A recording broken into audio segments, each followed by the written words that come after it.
Good morning मेरे सभी students जो कि प्रिपरेशन कर रहे हैं मेरे अपने इंग्लिश लिटरेचर एकेडमी चैनल से। मैं असिस्टेंट प्रोफेसर फरहत परवीन, मैं आपको तैयारी करा रही हूँ इंग्लिश लिटरेचर में UGC NTA net, TGT, PGT and JIC exam की। अगर आपका वो एग्ज़ाम रिलेटेड है इंग्लिश लिटरेचर से तो आपके लिए ये वीडियो बहुत हेल्पफुल है और उम्मीद करती हूँ आपको मेरी सभी वीडियो पसंद आ रही होंगी। अगर किसी को जो है कोई बच्चा अगर अभी नया जुड़ा है चैनल से तो प्रीवियस वीडियो भी जो है उठा करके उनका थोड़ा सा स्टडी कर ले ताकि उसे पता चले कि किस तरह अकॉर्डिंग टू मतलब हम unit wise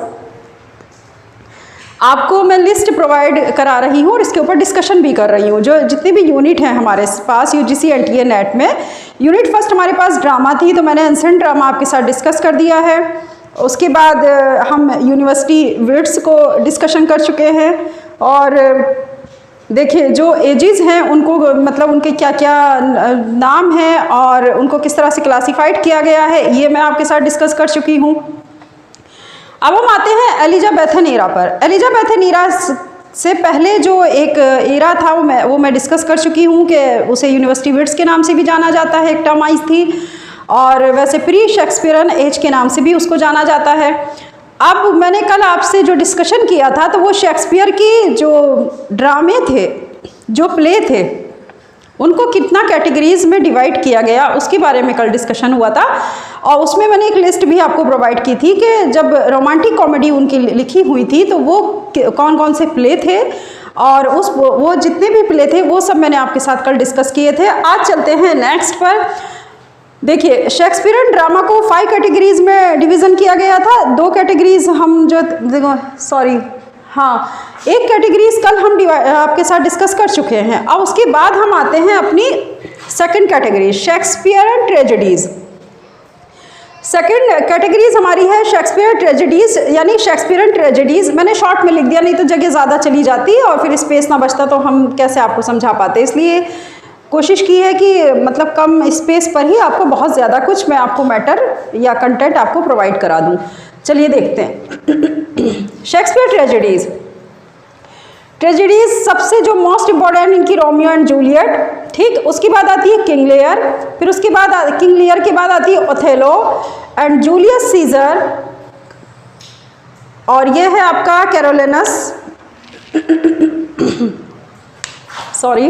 कैरोलिनस, Macbeth, Hamlet, Titus Andronicus, Antony and Cleopatra, Timon of Athens. समझ में आया ये किस तरह से है इसकी?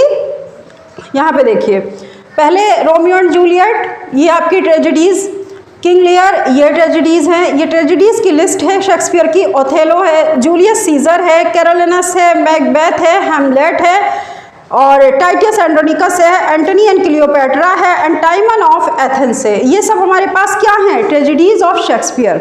समझ में आया? ये ट्रेजेडी है शेक्सपियर की सारी। ये आपने नाम सुने होंगे, ऐसी बात नहीं है, आप जानते भी होंगे, लेकिन इनमें हमें फोकस किस पर करना है ये भी मैं बता दूं। Romeo and Juliet most important, King Lear, Othello, Macbeth, Hamlet जिस पे ज़्यादातर क्वेश्चन पूछे गए हैं, और एंटनी एंड क्लियोपेट्रा।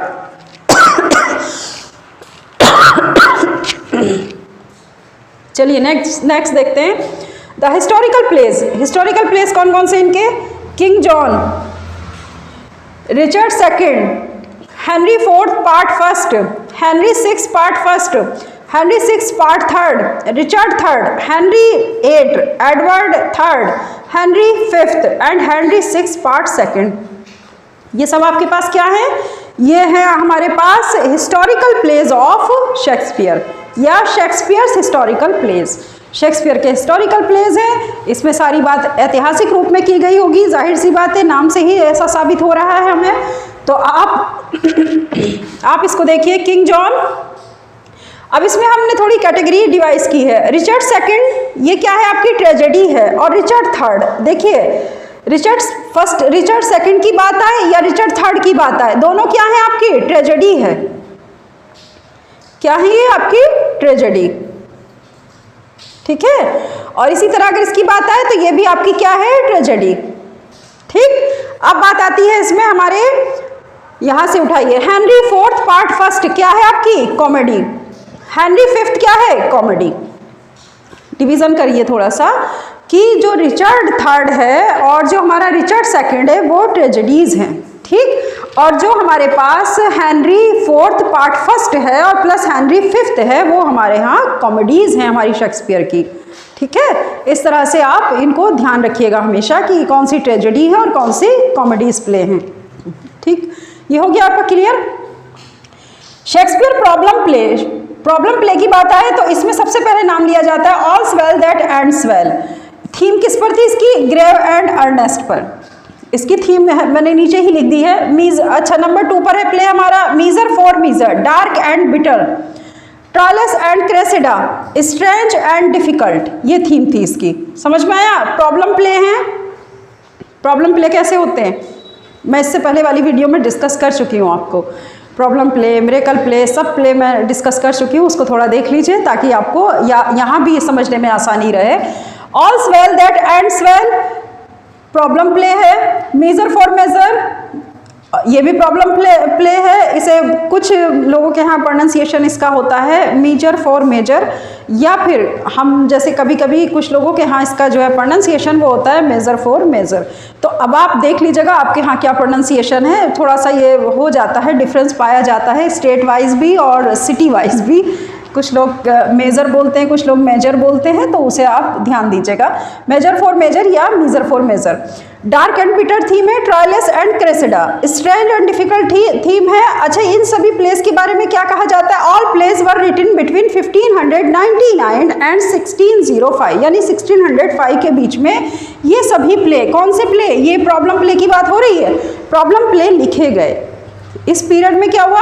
ये सभी प्रॉब्लम प्ले लिखे गए 1599 एंड 1605 के बीच में।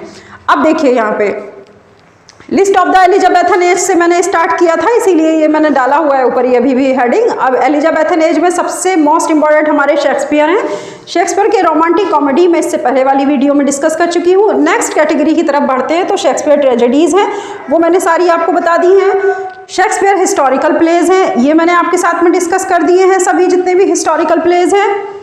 और अगर हम बात करें नंबर जो 4th पे आता है वैसे ये, तो ये आपका कहलाएगा शेक्सपियरन प्रॉब्लम प्ले। थीम क्या थी प्रॉब्लम प्ले की? All's well that ends well की, ग्रेव एंड अर्नेस्ट है, मेजर फॉर मेजर की, डार्क एंड बिटर है, ट्रायलस एंड क्रेसिडा की, स्ट्रेंज एंड डिफिकल्ट है।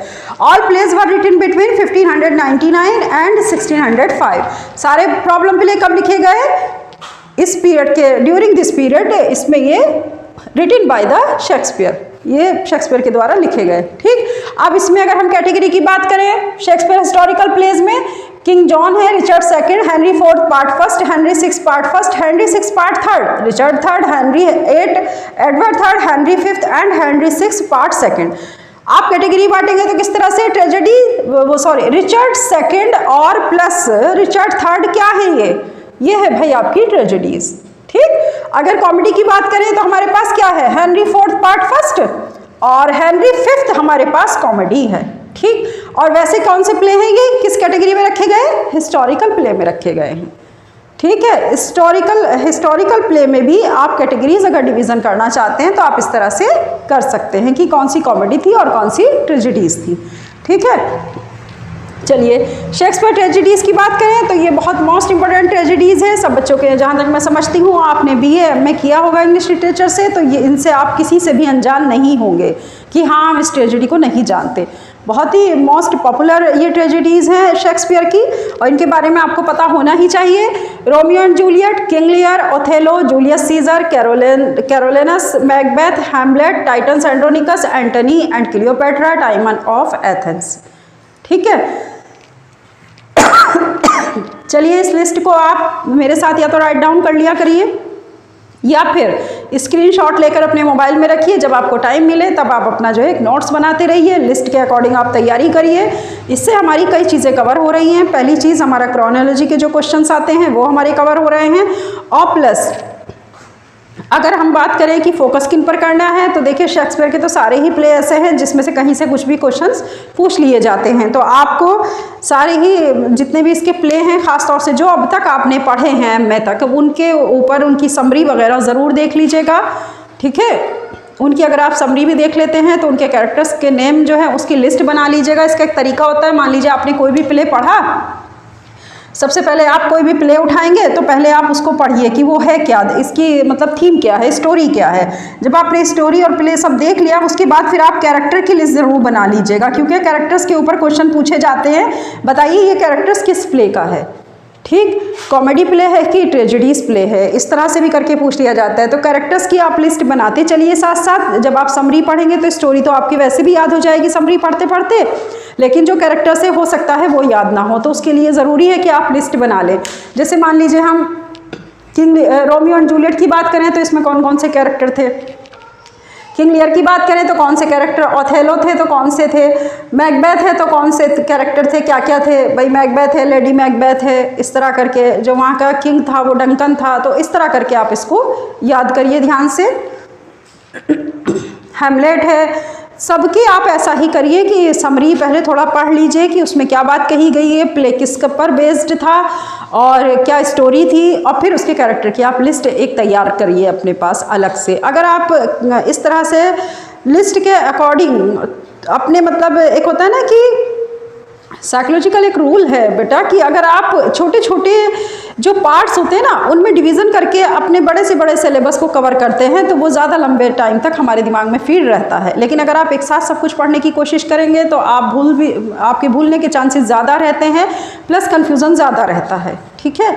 तो आप इसी तरह से प्रिपरेशन करिए, अपने पूरे सिलेबस को छोटे छोटे पार्ट्स में डिवाइड करते हुए उसको कवर करते हुए चलिए, और जैसे मैं आपको कवर करा रही हूँ इसी तरह से आप अगर कवर करेंगे तो बहुत जल्दी आपका जो है एक बड़ा सिलेबस कवर भी हो जाएगा, और जो मोटी मोटी चीज़ें वो हमारी नज़र के सामने से गुजर जाएंगी, जिनके ऊपर क्वेश्चन बेस्ड होते हैं, क्वेश्चंस पूछे जाते हैं, उसी तरह की मैं यहाँ पे चीज़ें या उसी तरह का कंटेंट मैं आपको प्रोवाइड करवा रही हूँ। आगे भी आने वाली वीडियो में इसी तरह का कंटेंट प्रोवाइड कराऊँगी इंशाल्लाह।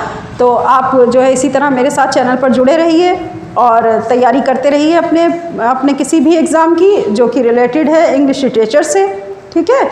और इसके अलावा मेरे चैनल को जाने से पहले आप लाइक, शेयर और सब्सक्राइब ज़रूर करिएगा, क्योंकि इसी से हमें मोटिवेशन मिलता है ताकि और ज़्यादा बच्चे हमारे चैनल से जुड़ें और इसका फ़ायदा उठा सकें।